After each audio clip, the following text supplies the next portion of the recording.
के नतीजों की गिनती शुरू हो गई है। फैसले जिस तरीके से सामने आ रहे हैं, महायुति जो है 121, बीजेपी की 121। बात ऐसे है भाई, जो नतीजे सामने आए उसके ऊपर मैं विश्वास रखने को तैयार नहीं।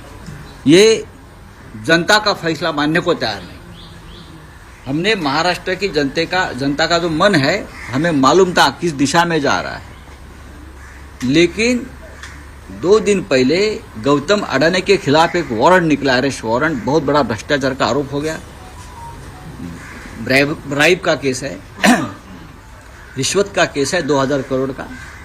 उसमें भारतीय जनता पार्टी की पूरी पोल खोल गई। गौतम अडानी, बीजेपी, मोदी जी, शाह जी और फडणवीस, शिंदे, ये एक है। और उसका ऊपर से ध्यान हटाने के लिए ये पूरा एक कपट कारस्तान हो गया है और उसकी तैयारी पहले से चल रही थी। हमने ये महाराष्ट्र जो गौतम अडानी के जेब में जा रहा है, मुंबई जेब में जा रहे हैं, हमने विरोध किया। ये अडानी राष्ट्र नहीं होने देंगे। तो इसके लिए इस प्रकार के नतीजे महाराष्ट्र के ऊपर लाद गए हैं। ये जनता का कौल हो ही नहीं सकता। महाराष्ट्र की जनता का मन हमें मालूम है, ये हो ही नहीं सकता है। राउत साहब, दिख रहा है कि लाडली बहन जो सरकार की, अरे लाडली भाई, यहाँ लाडले भाई है, लाडले नाना जी है, लाडले दादाजी है, सब कुछ लाडले है ना यहाँ। हमको मालूम है क्या है ये। इतनी ये निर्णय जो आया है, ये नतीजा आया है, ये जनता का निर्णय नहीं है, मैं इतना ही कहूँगा। नहीं राउत साहब, लेकिन लोकसभा चुनाव के वक्त आपने जो जनता ने कॉल दिया उसको उस वक्त भी हमने कहा था मोदी जी हार गए हैं, लेकिन चाहे महाराष्ट्र हो चाहे और स्टेट में गड़बड़ की है। महाराष्ट्र के नतीजे भी उससे ज़्यादा आने वाले थे अच्छे।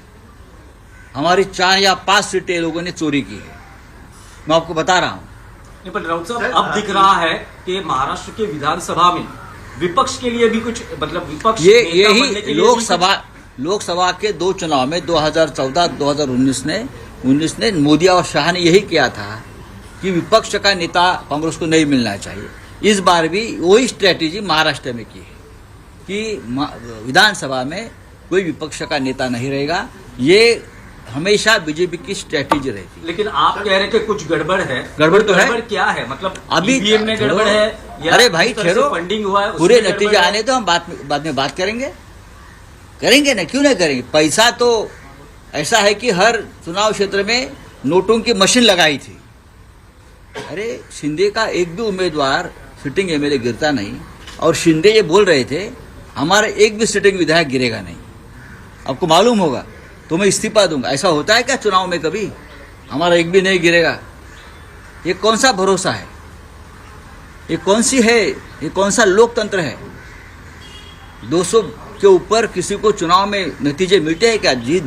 जिस राज्य में सबसे बड़ी बेईमानी हो गई है, इस राज्य की जनता बेईमान नहीं है। ये नतीजे ऐसे दिए आपने कि अपने राज्य को, जनता को बेईमान ठहराया है। इस राज्य की जनता बेईमान नहीं है। जो नतीजे आ रहे हैं वो महाविकास आघाड़ी को कबूल है नहीं? तो आगे की क्या भूमिका रहेगी? नतीजे कबूल नहीं है, मैं मानता हूं जनता को भी नतीजे कबूल नहीं है। जनता को भी जनता का निर्णय नहीं हो सकता है। मैं बार बार बोल रहा हूं और मुझे बार बार आप वही सवाल पूछ रहे हैं। लेकिन जो महाविकास आघाड़ी के कुल आंकड़े दिखाई दे रहे हैं, कुल संख्या दिखाई दे रहे हैं, उससे ज्यादा शिंदे गुट के कैसा हो सकता है? आप अपने मन को पूछे, आप पत्रकार है, आप अपने मन को पूछे क्या महाराष्ट्र में संभव है? आप अपने मन को पूछे कि महाराष्ट्र में शिंदे को 60 सीटें मिलती है, संभव है क्या? ये अजीत पवार को 40 सीटें मिलती है, क्या ये संभव है? भारतीय जनता पार्टी को 125 सीटें मिलती है, क्या संभव है? क्या इस राज्य की जनता भी बेईमान है? इस राज्य की जनता बेईमान नहीं है, इसके ऊपर हमारा विश्वास है। चुनाव के नतीजों की गिनती शुरू हो गई है। फैसले जिस तरीके से सामने आ रहे हैं, महायुति जो है 121, बीजेपी की 121। बात ऐसे है भाई, जो नतीजे सामने आए उसके ऊपर मैं विश्वास रखने को तैयार नहीं। ये जनता का फैसला मानने को तैयार नहीं। हमने महाराष्ट्र की जनता का जो मन है, हमें मालूम था किस दिशा में जा रहा है। लेकिन 2 दिन पहले गौतम अडानी के खिलाफ एक वारंट निकला, अरेस्ट वारंट। बहुत बड़ा भ्रष्टाचार का आरोप हो गया। ब्राइब का केस है, रिश्वत का केस है 2000 करोड़ का, उसमें भारतीय जनता पार्टी की पूरी पोल खोल गई। गौतम अडानी, बीजेपी, मोदी जी, शाह जी और फडणवीस, शिंदे ये